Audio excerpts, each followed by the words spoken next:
Hey there folks, the Infinite Jukebox here with another quick album review, and today I wanted to talk about the new Parannoul record, Sky 100. Parannoul is easily one of the most notable shoegaze artists of the decade so far. I mean, the guy has been coming out of South Korea making some of the most beloved shoegaze projects of the decade so far for a couple years, with his earliest work stemming back to the beginning of the decade, way back in 2020 with Let's Walk on the Path of a Blue Cat. And since then, records like 2021's To See the Next Part of the Dream, as well as my personal favorite record of his and one of my favorite albums of 2023, After the Magic, being some of his most beloved projects, but also some of the most beloved shoegaze projects of the decade up to this point. So much so that I would say it's even arguable that Parannoul is one of the most acclaimed shoegaze artists of the century up to this point, at the very least the 2020s. And now here we are with his latest studio album,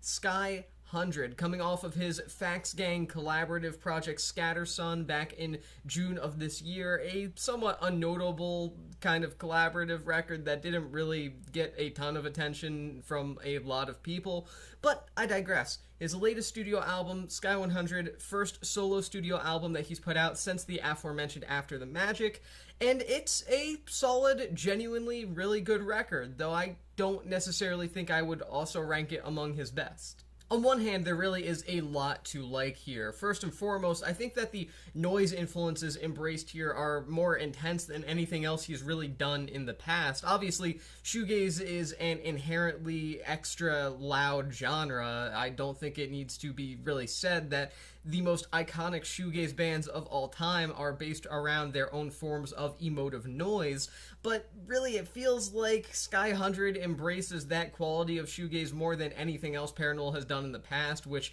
again, saying something considering the man has put out some pretty intense stuff in terms of atmosphere previously, but I digress. I really do think that Sky 100 embraces those influences well, kind of going in more of a noise-based direction, while never really losing the more emotional and heartfelt qualities that really allow this record to define itself as shoegaze in turn, thus making this a pretty unique record within the context of the Parannoul discography up to this point. One of the more sonically intense and devastating records that you will hear from the Parannoul name. To that same extent, I think it's actually kind of ironic almost that one of the most sonically devastating albums that we've seen from shoegaze this year so far also happens to kind of feel like one of the most uplifting. This feels like a very life-affirming record, and while Parannoul is no stranger to putting emotions first in terms of the manner in which he creates music, some of the most emotional sort of shoegaze albums of this decade so far are because they have his name attached to it,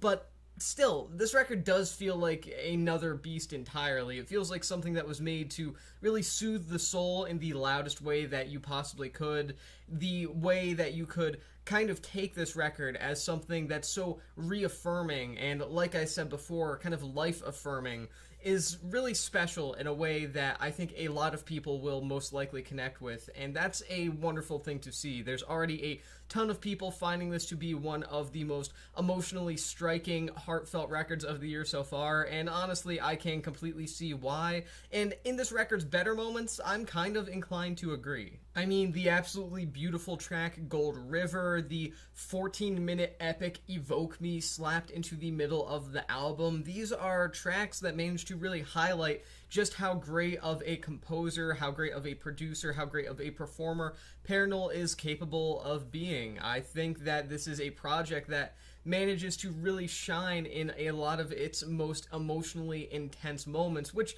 do make up the bulk of the record, if I'm being completely honest. But at the same time, that's sort of where a bit of problem lies, to me at least. In my eyes, the more ethereal qualities of this record kind of run a bit thin by the end of its runtime, and that's not even to say that this is a particularly long album. It cracks about 52 minutes overall, which is pretty average runtime for albums, generally speaking, in the modern day within the sort of more critically beloved realm of things. But I can't help but feel that the consistent weight of the shoegaze sounds and influences on here, the sort of noise-based things, even combined with the electronic influences that Parannoul has always incorporated into his sound that have made him a fairly unique figure, just feel maybe a bit too singular at times, even when they do kind of evolve in one direction or the other. It all just ultimately ends up feeling like a bit too monolithic of a record for it to consistently manage to feel that uplifting vibe throughout its entire runtime, which I think is ultimately a real shame, because the first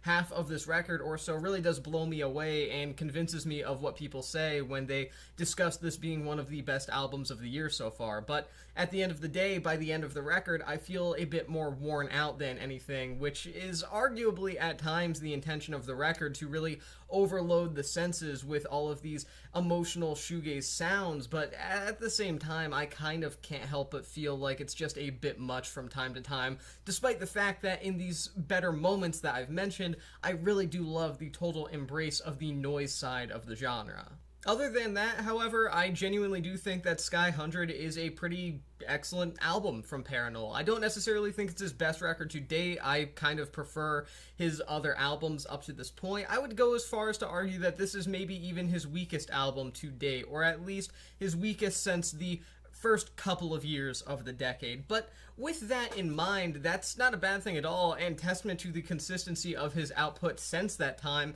because this still is a good album that I just have some minor qualms with, that is nonetheless amazing in terms of embracing newer sounds and ideas that we haven't seen from Parannoul in the past, while also conveying some pretty devastating emotion that manages to connect with a lot of people, including myself at times. And it's not hard to see why a lot of people adore this record so far as much as they do. It's just that I personally find a bit of an issue with the, again, monolithic nature of a lot of the sonic textures here. Even still, I do genuinely really enjoy this album, so I'm going to give this record 3.5 stars out of 5. And with that being said, that is the end of this album review. Thank you for watching The Infinite Jukebox, and I'll see you in the next one.